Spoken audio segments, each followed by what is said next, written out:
Pregnancy is a natural process, so if it's not happening or if it's not sticking, something is missing. After having a family member go through infertility and experiencing a miscarriage myself, I realized how little support and education women have around infertility. I want to change that. I'm Dr. Jane Levesque. I'm a naturopathic doctor and a natural fertility expert. Tune in every Tuesday at 9 a.m. for insightful case studies, expert interviews, and practical tips on how you can optimize fertility naturally. If you've been struggling with infertility, pregnancy loss, women's health issues, or you just want to be proactive and prepare yourself for the next big chapter in your life, this show is for you. Hey guys, today I sat down with Nicole Lange, who is an acupuncturist, and she specializes in fertility, and she's trauma informed, which basically means that she looks at the full person and helps her clients understand how trauma, whether that trauma is from infertility or from previous traumas, is impacting their overall well-being and, of course, the outcome that they will have through their fertility treatments, whether they're trying to conceive naturally or with the assistance of reproductive technology. I loved our conversation, and I hope you guys enjoyed as much as I did. Hi, Nicole. Thanks so much for being here. Thanks for finding me. Thank you for having me and saying yes. Well, I am always intrigued to speak to fellow practitioners in the fertility space. And I love all aspects of it. There is the physical aspects and there's mental and emotional. And, with your work in acupuncture and trauma, I'd love to hear just a little bit about how did you get into this? How did you figure out that trauma was a big component of infertility? And because it's a niche, but I think we're seeing that more and more. Yeah. And I'm hoping to change the idea that it's a niche even because it's something that fertility creates, right? So if we don't come with it, we often get it in this process. So I think it should be woven into how we're thinking about fertility. But for me, I came to acupuncture first with my own trauma. So I had some childhood ACEs and adversity stuff that kind of set me up for certain kinds of thought patterns and situations. And then, unfortunately, when I was a later teen, I was sexually assaulted and I ended up attempting suicide and in the intensive care unit and then in the psychiatric hospital. And I knew nothing besides Western medicine. I was a kid that was on antibiotics monthly for strep throat. And I did the Western medicine. So it was like, okay, here's your anxiety pill, here's your depression pill, here's your sleep pill. Oh, you have terrible periods, birth control, and your stomach aches. That's just because you're stressed. Work on that. And so I did that for a long time, and it never crossed my mind to do anything else until I kind of got as far as it could take me. And some little things started sneaking in where it was like, there's these other ways of looking at it. And it felt really out there at first. But there was just enough of a hook and enough desperation, honestly, to feel better. And so I came to it and I was really drawn. I originally intended to study genetics. So when I looked at a master's degree in Chinese medicine, I discovered a third of it was Western medicine. And so I was like, you have me at cadaver.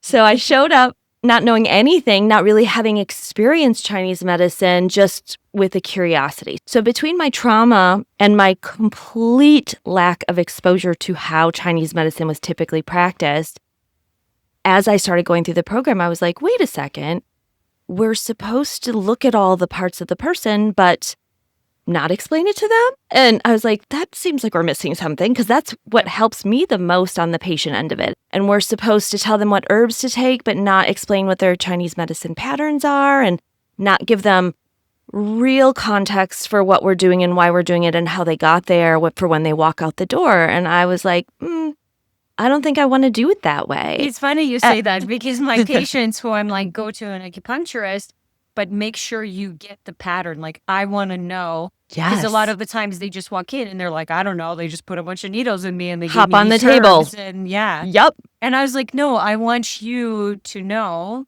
what pattern it is because it actually helps me as a naturopath as well. And usually there's, lineage, like there's a lot of crossover in terms of what acupuncture is doing and what we're doing. And it's funny that you say that because I'm that person too. I'm like, I want to understand because that helps me make a connection and then I can be more intentional with my actions. Yeah. And it's like, you're not going to see an acupuncturist twice a week for the rest of your life or once a week for the rest of your life. You shouldn't need to. I think once you kind of understand your body and how you got there and the control that you have, and also kind of process the things you don't control and learn how to relate in healthy ways, then all of a sudden you shift where your body's at, you shift how uphill everything else is. And then you can spot treat the reductionistic stuff and you make more progress faster. You tolerate the reductionistic treatments that maybe aren't so holistic better. They work faster. The outcomes are actually better. So I say all the time, it's not about just getting pregnant. I say we put on these baby blinders where it's like, just get a baby by any means necessary. And then we can put together our mental health or our digestion or our relationships. And, that's making that treatment, anything you're doing, more uphill, because we'll talk about more of the implications. The physiological things that does in your body are so real. It's not just an emotional experience that's not so pleasant. So we do that. The treatments work faster. The treatments work better. If they don't work, because it not always does, you're in a better place to tolerate and make better, clearer choices. And then you move into a healthier and healthier way to become a parent. And I heard you talking on some of your shows about Jane Goodall's generational health, and I love that so much. We don't want to pass over a bunch of generational trauma from stuff that came before fertility, and definitely not from fertility itself. And it's a real disservice that we're in a culture that says that that's just how it kind of is when it doesn't need to be. Yeah. And, I've been from the generational perspective and like to bring science to it. As mothers, we pass 100% of our mitochondrial DNA, and you need this mitochondrial DNA to function properly to have good function of the oocytes and good quality of those eggs, because as the egg is growing and maturing, there's a huge increase in mitochondria. Like there's new mitochondria that's formed in the mitochondrial DNA. The healthier it is, the more mitochondria we can make, and the healthier the mitochondria, the healthier. It's all connected. And so if there is any mitochondrial DNA damage that's being passed on, smaller accumulations might not cause any issues in fertility. But as it accumulates over time, the smaller damage, I should say. But as it accumulates over time, we are seeing infertility crisis, and that is kind of where we're at. And gift or curse, women who are trying to have a baby now, that is very difficult. I think there's more women out there that are having a difficult time, unfortunately, than not. I look at it as an opportunity to rewrite history, as opposed to, I guess I'm just stuck with this. It is a big responsibility, but it's very possible. And there's so many components to it. And I think trauma, they just had a study, it was on male fertility, but how a trauma in the male will change their sperm and their methylation in future generations. Wild stuff. We have science and research showing it, and backing it. Yeah, absolutely. And that's just one of many mechanisms, right? And I say all the time, it's not the stress, it's how we're relating and what we're doing with it, right? Because some stress cycle is totally healthy and necessary sometimes. We grow from it.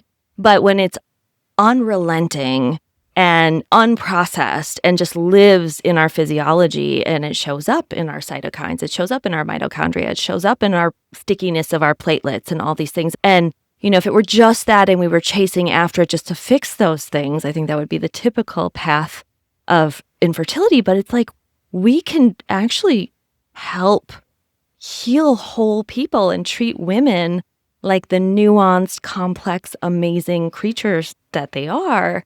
Amazing. And prevent this, right? I saw this article, and an NPR person was saying we treat the baby like it's the Reese's peanut butter cup, and we treat the mom like it's that oily paper thing that you just throw away that's just disposable. And it's like, we are all peanut butter cups. We deserve the peanut butter cup, yeah. We deserve to be treated like whole, nuanced humans. And that's not a luxury. That's not a woo-woo, floofy kind of layer. That is good necessity. Healthcare. Yeah, it's necessity. Good healthcare. At this point, I think it's necessity.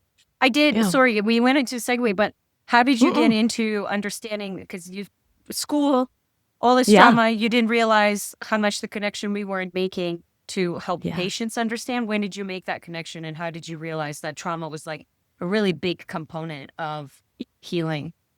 Yeah, I mean, just incrementally, like so many things. But I think the springboard for it was I was invited about, so I said I only want to do trauma and women's health because of my history. So I put all this extra study into that. And when I opened my doors, I said, only patients that fall into this is what I'm going to do.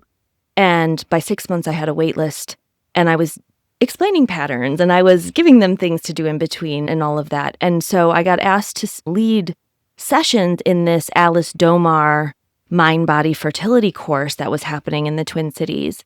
And when I went there, it made me cry to sit with the overwhelming suffering that fertility was. And when I was looking at it, I was like, this is so unnecessary. When you're like, I'm going to put off everything that I crave and want and like, I'm going to do only things that make me feel overwhelmed and triggered and reductionistically correct, but done in a way that holistically is one step forward, two steps back. And it's like, if we can, communicate that and change that, then it's just so much better, like I said, on all the ways. So I saw that. I wrote my first meditation, and I called it Living versus Longing. And it's on my website. And it's just about like, what if we tried in a different way? Like, what if this was still trying really hard, but it's a way that is like, I matter as I'm trying, and that's going to help. And so I'm still going to live my life. Done. Yeah. Live my life. Yeah. I just had a couple who was like, I just want to start living my life again. Like, I'm so tired of all the treatment. It's been 5 years. It's not like it's been 5 months. It's like it's 5 years of your life that's just gone. And it's so slippery, right? It's like, very slippery. Just for this just until I get done with this egg retrieval, just until I get through this FET, my FET got canceled, just until I do another, all of a sudden it's 5 years, it's 8 years. I've talked with people that are like, sometimes the people that get this concept the most kind of powerfully are the people that actually get the alternative beat out of them, and I wouldn't wish that on anybody, but they get to this point where they're like, I don't care. I've done it for 5 years where I do everything right in a way that is traumatic and stressful and triggery, and I'm done. And then they're just like, I am going through the motions. I have one embryo left. I have this timeline in my mind, and then everything works the best. And, I wish I could push a button on somebody's back and just make them magically shift that. I have a couple of patients that I'm thinking already. I was like, God, if I could just press that button for you. But yeah. But we can't. But we can certainly meet them where they are and just keep delivering this message and keep reminding them and keep saying, you could try this here. How might this feel? I had a patient who, she had lost her first daughter shortly after birth and had her second daughter, and she was trying for their third.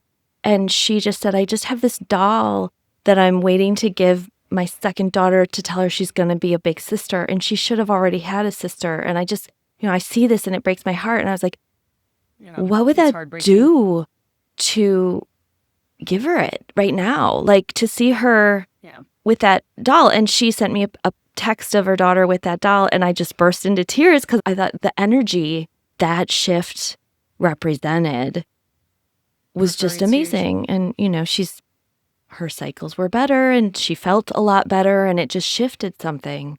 And it wasn't like she wasn't doing IVF still. Of course she was. Yeah. Powerful.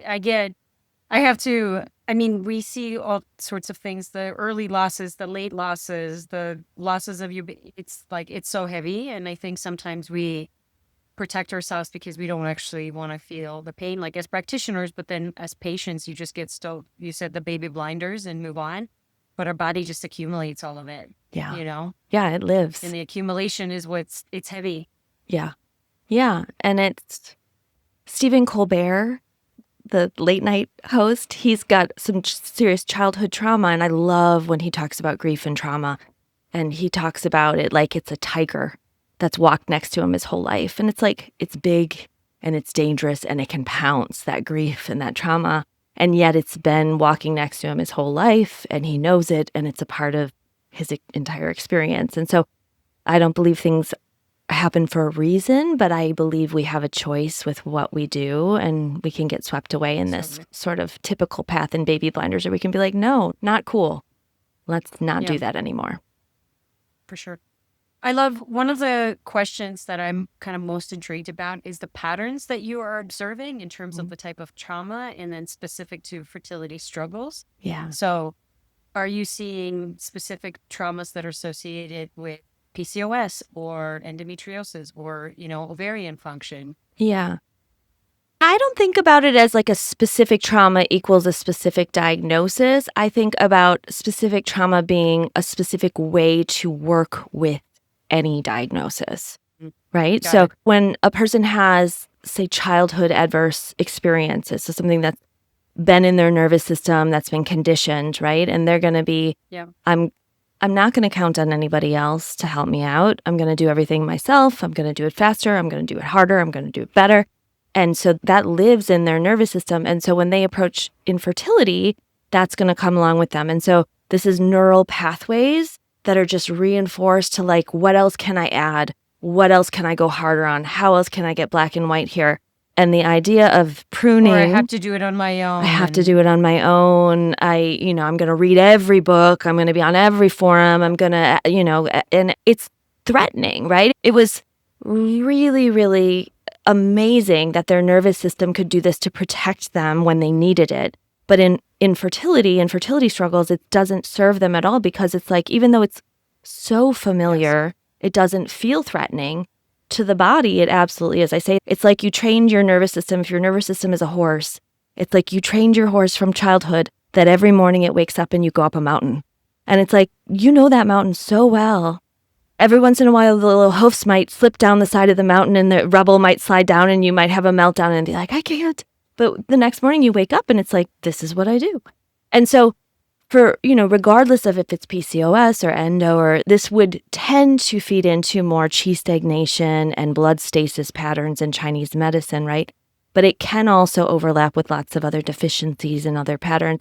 But you just see... Well, if there's stasis in the blood, you're going to see, and blood is everywhere. Yeah, and then you see, that clenchiness of like, but I want to fix it. And it's like, ooh, and now the way that you're trying to fix it is feeding into the going up the mountain, and it still feels dangerous. And so we have to help people see this and understand it so that they can take that force, that amazing drive that they have that has served them, and channel it into like, I am going to learn how to bring my horse up a mountain where it serves me, and also how to get in the pasture sometimes. And like at first, this is where this idea of just relax is so offensive, because it's like the mountain passes is a superhighway, right? It's like, if I neurologically had any connections that have ever done that, I certainly would love to, but I literally don't have the neural connections. I don't have the qi patterns. I don't have the blood patterns to know what that is. And so anything that's unfamiliar is actually stressful. So now we make relaxing feel cognitively unfamiliar and stressful. So now you're like, I'm bad at relaxing. I can't relax. I'm stressed about my stress. And again, I don't know how to relax. Yeah. So, it's like small little things where it's like, okay, we want to channel that force that is you, that like horsepower, into like, we're going to put your horse in a pasture for 5 minutes. And like, if you've ever seen a real horse in a foreign circumstance, they are real skittish, right? And you're going to be like, no, I just want to go and unload the dishwasher. I just want to pee on something and see if I'm ovulating. And I just want to do one up the mountain. And it's like, but the only way you reinforce those neural connections is by using them. And so you have to do this. I had a person that I was teaching this to, and she was so lovely and so funny. She had every reason in the world to know the mountain pass. And she would come in the first few weeks. I was her third acupuncturist. The other two I'd asked, what did they do? They were treating qi stagnation. They were treating blood stasis. They were doing all the things that were totally appropriate. They had on herbs that were appropriate. She went to her clinic and had the worst Doppler study they had ever seen. That's a terrible bedside manner thing to tell a person, but that's what they told her. And so she fired her acupuncturist and came to me and was like, fix this. And I'm like, well, okay, you were technically doing all the things, but how did you feel about this? And she's like, I hate electrostim acupuncture. Don't like how it feels. And it's like, well, let's not do that. I think the herbs are disgusting. I'm choking them down. They gave me the ones that I have to strain and make myself. I'm like, well, let's not do that. And I am so busy. I have 50,000 things and I'm coming in 2 times a week. I'm like, let's do once. And she would come in the first few weeks and she would sit down and she'd be like, well, my horse hates you, Nicole. I was like, yeah, it would be weird if your horse in 2 weeks would be like, yes, this is totally great. But after about 2 months, she was getting it. And she just, when she was pregnant and she was working with fertility care, and I think it's having the best of both worlds, right? But she had struck out with prior clinics for IVF as well. She went back and her Doppler was totally normal. She was doing less. She was doing more things that she was actually craving and wanting. And she had a perfectly healthy Doppler study and she got pregnant. And she said, I thought you needed to improve my pelvic blood flow. And really, you needed me to not teach my kids how to be like this. And from all this trauma in my family. So, so cool. I mean, a lot of my patients, I'm thinking of a few right now as we're speaking, where we go a lot into, I don't know if you're finding this as well, but I find the trauma of infertility is usually not the root cause trauma. Right. Like there was a lot of other things that led, and then there is the infertility itself is very traumatic, but there's usually so many, those defining years between 0 to 7. And even when how the mom was when she was pregnant with you and knowing the health of the mother and even the grandmother of like the genetic, variation, where I have a patient who's like, I don't know what it's like to be calm. Like that's not an experience that I've ever witnessed. And it's not, if I think about her mom and the way that she describes her, and it's like, well, that's how you feel. Yeah. There's this great fear of becoming your mom. And then also like, guilty. As somebody who doesn't have kids yet, you are like, I don't want to pass this on. And now there's this guilt of wanting to be perfect before you even, have your child. So I'm curious how you kind of navigate and what you bring. I do a lot of I just bring attention to the pattern first, because awareness is the first step. And then it's, changing the behaviors. But I'm curious just from your standpoint in terms of bringing awareness to the trauma or anything else that you do with patients. Yeah. And I think you did such a lovely job of illustrating like death by 1,000 little traumas and 1,000 injuries, right? Within the present, within the past, known, unknown, generational. And so I like to start where people feel drawn to. So if somebody is like, it's just fertility, I'm not going to talk about the prior stuff. If somebody is like, I know it's because of this and I'm carrying this forward, then we go there. So there's wherever you enter in service of that person being more whole and more safe and more balanced in between their nervous system states, you're going to make progress. So I like to explain the pattern. I use report of findings with my patients where I explain their patterns. I give it to them in writing. I use an analogy I talk about the body like it's a bank account. And so, kidney deficiency is your starting balance, the constitution, your parents' fertility. The income is eating and breathing and the health of those systems. And if they can assimilate that income, and if you have a crooked accountant because your gut is all off or something like that, right? And then spending and savings is lifestyle. Bad investments is that clench and that threat, right? So you can have a lot in circulation, but if it's all stuck in a Ponzi scheme all day long, and maybe the Ponzi scheme is infertility, maybe it's childhood trauma, maybe it's all of the above, maybe it's fighting with your partner, maybe it's feeling totally unseen by your sister who's pregnant for the 3rd time. All of this is Ponzi scheme. And so I say, this is the fastest one that we can change. Like we can free up whatever you have in a session. But it has to stay in versus circulation. Changing your entire right, like changing up your entire lifestyle. You were a preemie. You had a low starting balance. You started in a deficit. We're not going to have a time machine to go back, but we can say everything you have can get into circulation if we can address that. And I love that. At first, I was kind of flip about acupuncture. For many years, I was like, it's the education, it's the ideas, it's the framework, and then I think really post-COVID, maybe like 15 years into my practice, I was like, oh no, acupuncture is so specifically kind of wizardry magic And like, I'm a super sciencey person, but it really is like you put in those points and you can watch on an fMRI where the brain activity shuts off and changes where it lives. You can look at the brain waves and see that we're changing from the adults planning, doing kind of brain waves and moving into the spacey, existing, being meditative kind of childlike brain waves. And so I say, when you get good, emphasis on good, trauma-informed, holistic acupuncture that really sees the person and really treats them in a way that makes them feel super safe and reset like this. Because, there's another thing where it's like, let me do the thing that you hate because that's the study. Let me do the thing. Let's do it more than you have money for because that's the study. That's the study. Oh, you're fighting with your partner about coming in to see me? Well, I think you should come in and see. Like, we have to do it in a way that doesn't do any of those things too. Then they get on the table, you do these things to their nervous system. It changes their cortisol levels, changes their other steroid hormone levels, changes their circulation. It changes everything. And it makes them feel great. And then you teach them the ways to work with somatics and ways to work with bringing it back and disrupting stress cycles and seeing, oh, that could be a spiral. I'm not going to get sucked in because that's baby blinders. I'm not going to go up the mountain there because that doesn't actually serve me. And all of a sudden you have this really nice pause in the stress cycle and then this spaciousness to walk out the door and say, okay, I'm going to do this testing with Dr. Jane in a way that like really serves figuring out something and being whole. I'm going to cut back here and add this because this I'm curious about and this I'm kind of over. And I'm, all of these things. I find even finding the right practitioner, I always say when the student is ready, the teacher will come. And sometimes the patients, they have that baby blinder. They'll just listen to whoever without, is this person actually in line with my values and my goals? Or are they just, it's a study. Yeah. So the science says that.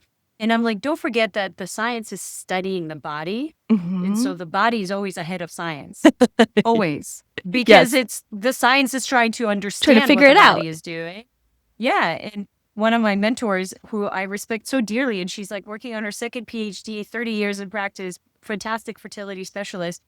And I'm like, where do you find the balance between the research and she's like, whatever I find in clinic, I go and find research to support it, not the other way around. And I was just like, what? You have a PhD, you have all these, you give me 100 references each lecture, and you're telling me that you sit in with your patients, you listen to them, you see what the body is doing, you get a sense of what's going on, and then you go find research to support that. Yeah. As opposed to the other way around. Yeah. And that changed everything for me in terms of practice to be like, oh my God, I know what this person needs. And I love the research, don't get me wrong, but the research is trying to find what we already know. Yeah.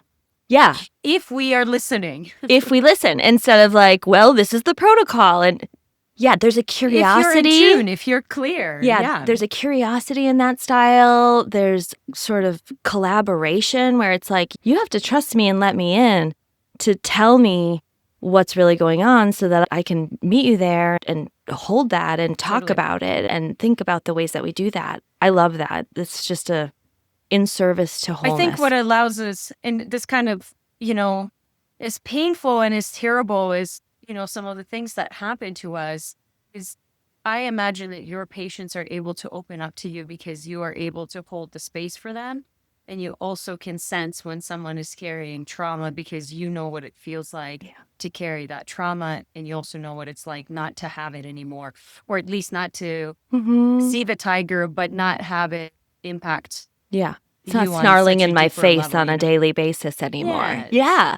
And like that, right? That's a layer. I once saw a really amazing acupuncturist that I admired, and I'd learned from her about patterns and point selection and just really amazing. And I went to her practice, and it was the air conditioner vent was blowing on me. I run hot. I'm a fiery. And I was like, my teeth are chattering.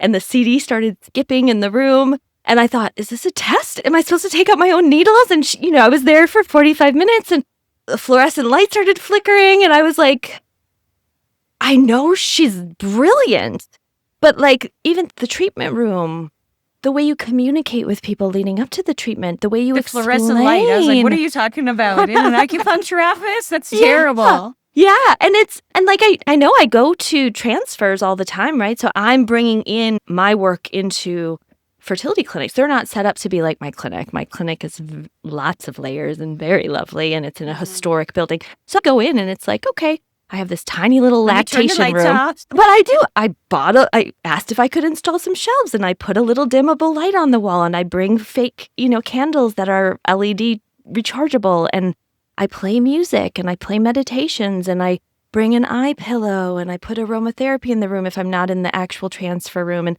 all the things. And I have a chair for the partner if they have a partner. And people will have me when they've done it with other people, and they're like, isn't this so different? Isn't this so different? And I'm like, oh, yes. No, it shouldn't be. Like, this is just Sure. common sense, but it's not in the protocol. None of that's in the protocol. And I had a nurse practitioner or a nurse manager ask me at one of the clinics I go to, she's like, Nicole, what are you doing?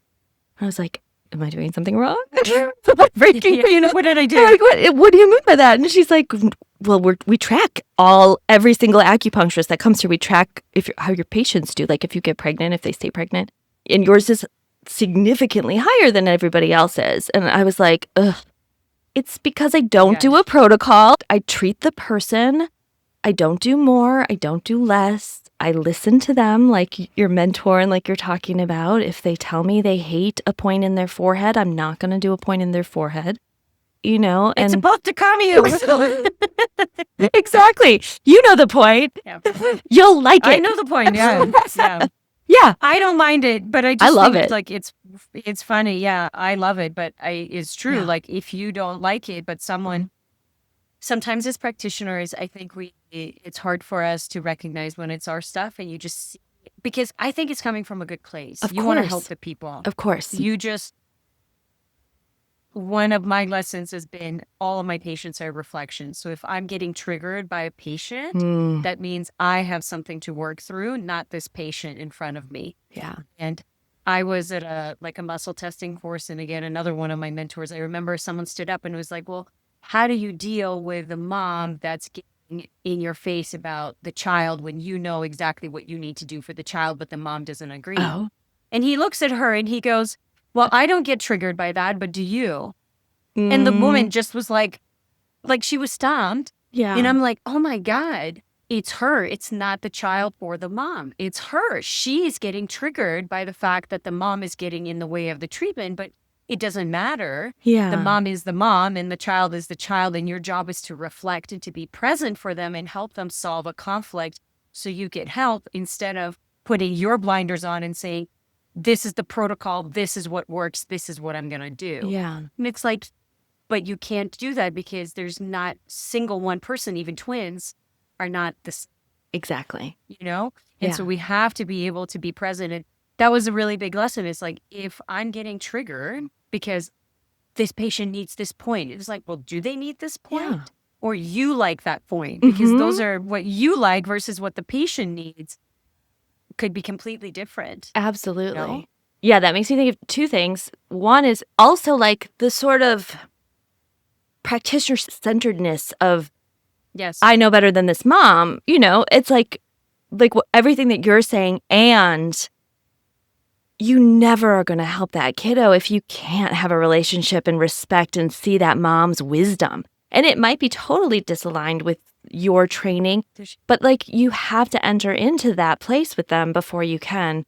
And that's just... Or at least understand where the mistrust is coming from. Yeah. Because she might just not be trusting you. Right. Which is on you then. Yeah. There's lack of trust. You can't heal somebody because Yeah, they're not going to open up about there anything. might be They're not fear, telling there you might the be truth. protectiveness of their baby, and so it's like that is part of that treatment equation. And it made me think of when I first graduated, I co-wrote with one of my professors an herbal textbook going through school. And so I got all this additional herbal one-on-one tutelage with him. And I mean, he's just an amazing Chinese herbalist.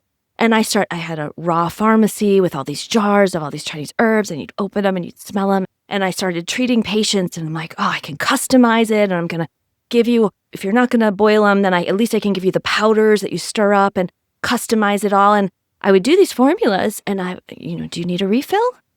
No, I'm good still. Okay, well, 6 months later, still good. I only made you 2 weeks worth and it's 2 months. Like, do you need a refill? No, I'm good. I absolutely had to be like, I think herbs are fun. I think this is really fascinating. I love it to figure out what herbal formula would be good, like a Sudoku, but they will never work if they don't take it. And so I switched to all patent pills and I get way better results. Way better compliance. And for my rare patient that really wants to, it's like, okay, I can have that mail ordered to your house and we can do that if that's something that really floats your boat. But why not do the thing that you can throw in your suitcase when you travel for work all the time and the thing that doesn't taste nasty and isn't like choking down grit? And as long as we do that kind of stuff, but most people don't. I did it for more than I should have probably. I took the most bitter herbs for years and they did help. But I'm an acupuncturist. I would do that. I know, but that's my husband. When we first met, he would like throw up when I gave him greens powders because he's like, I can't do this shit. Like, what are you? And now he's so much better, but like he just didn't have the taste buds for it. Yeah. And like his body was literally rejecting it. And I was like, okay, I'm gonna have to go a little bit easier. Yeah, let's start with some, I don't know, gummies or something. Like just ease your way in, or like salads, or there's so many. I always say. Patients will be like, when I asked, do you like ear points? Oh, I had them and they were kind of intense. Okay, how about if we try some ear beads? Well, do you think I need ear needles? Do you think needles are better? I'm like, only if you like them. So let's do this and see, and we can circle back in another session or two if you want to try it and confirm or deny it. Yeah. And I think the goal is, I want to say one more thing before we go into that. I remember one of my counselors, because it talks about the energy and the space that you create for people. And I think it's very intentional. And so like, you having your trauma and going through the experience and healing, being able to hold that space, I think it's one of those like, do I just attract people who have that trauma? Because there's a lot of practitioners that I know who are like, no, none of my patients have trauma. And it's like, they don't have trauma, or it's not something that you talk about, or the space that you create. And my counselor, I remember when I was going through school, and I would, like, the school was always so busy and there was so much stuff going on, but then I would go into his office and there was this like stillness and peace. And I would just like relax in the chair and want to tell him all about my feelings and, what was going on. And I was like, what do you do here? Why does this space feel so different? And he's like, well, it's intentional. Just from like how you set the chairs to the lighting to the meditation that I do in this room and the energy, the intention that I put to create for every client. And I was like, oh, this is intentional. Like you sit in this room and you meditate and you think about creating a safe space for people.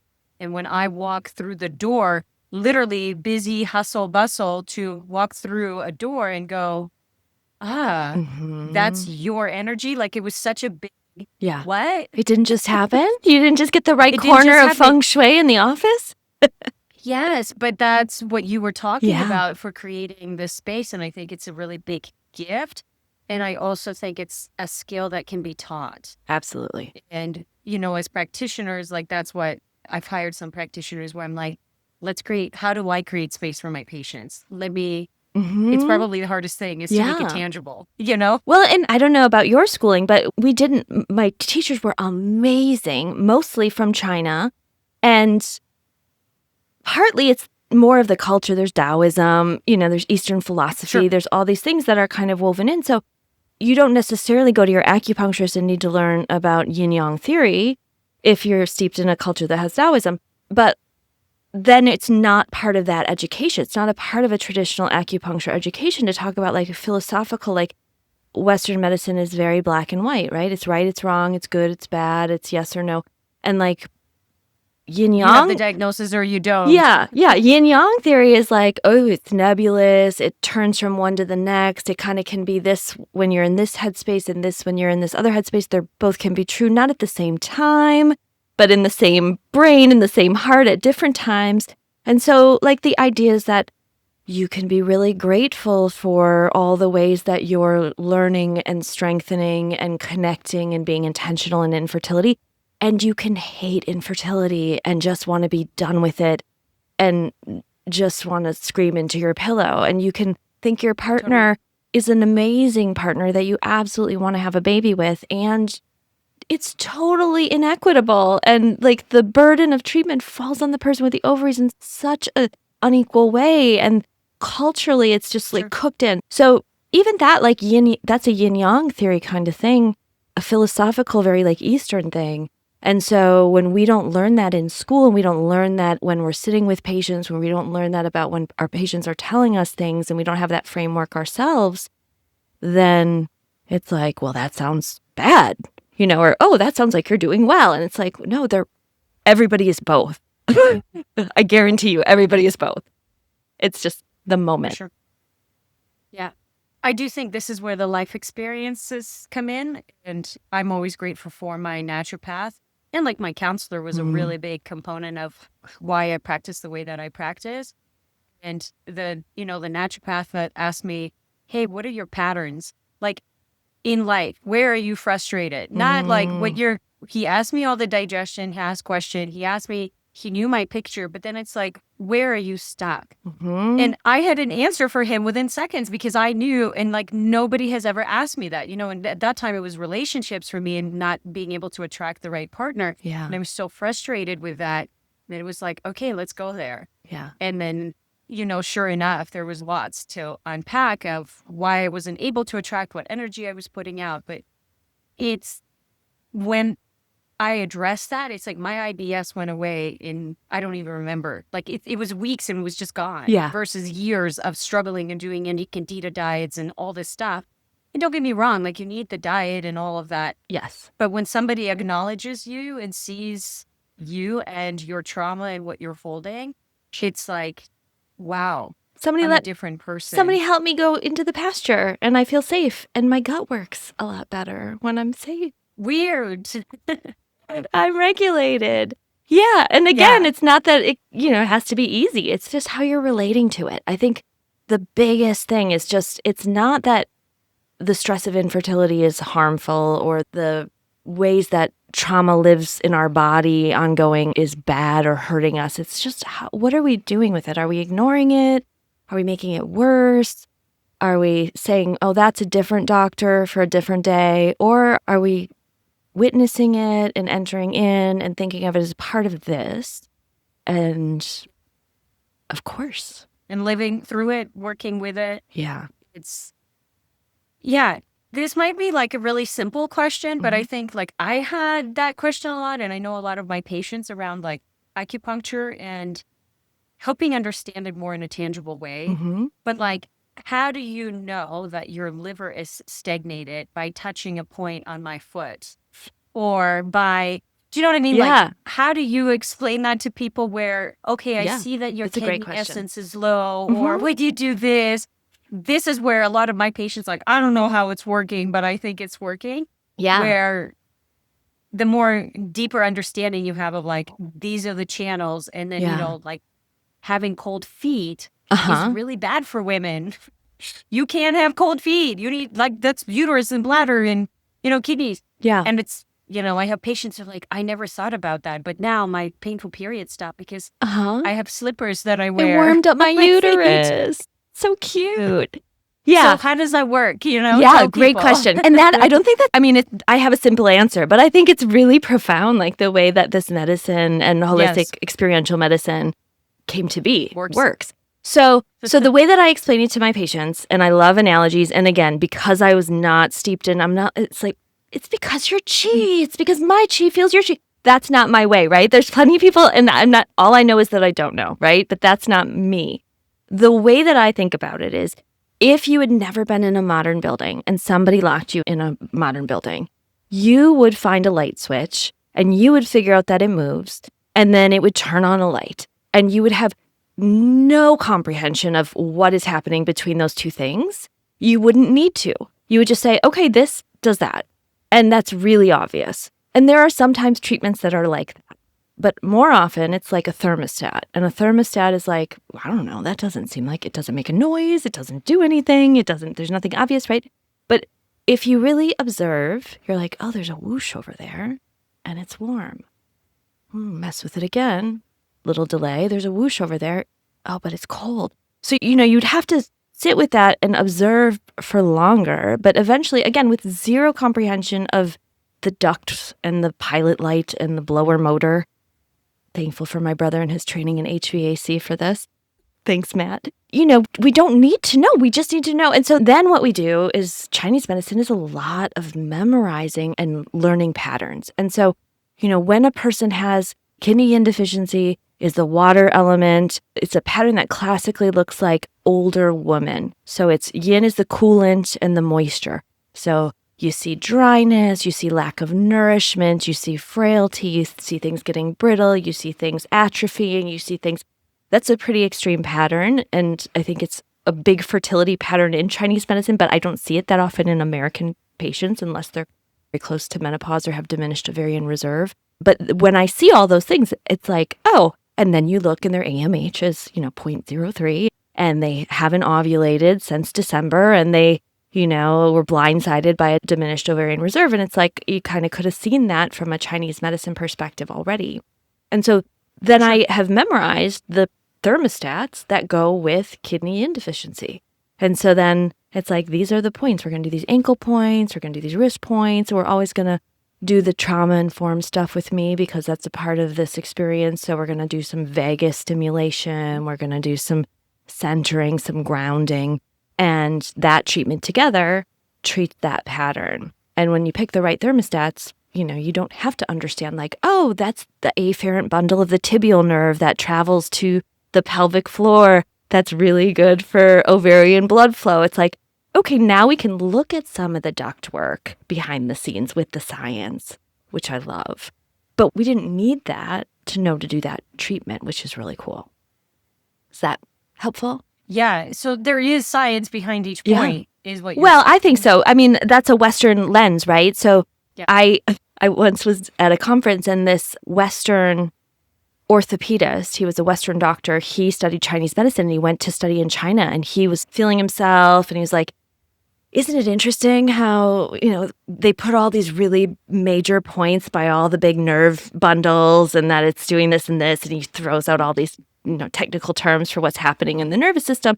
And, Chinese medicine ended up putting all the points where these nerves are. And the Chinese practitioner that was training him kind of stopped and turned around and he goes, or the nerves are where the chi is, And so it's like, Is it the chicken or the egg? and like, it doesn't matter. It's kind of like the lack of an origin story, right? That's very Buddhist. Like, do you need to understand? Or can it just be that's how it is? And can you just experience it, It's wildly un-Western. I know. I was like, I think it's very hard it's like the horse in the pasture. You're like, yeah, but I want to know why and I want to know how, or I want to know.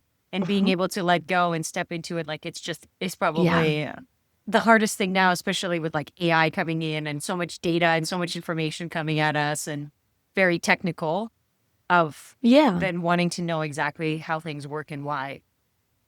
And I think that's part of why I've been more successful than I think I would have been if I were like, it's because you're chi. It's like, people can relate when I'm like, hey, this is what I'm going to do to your brainwaves now. And I'm going to leave the room for 30 minutes. And you're going to think, this is going to take forever. And by the time I come back, you're going to be like, no, that wasn't 30 minutes. And that's your brainwaves changing.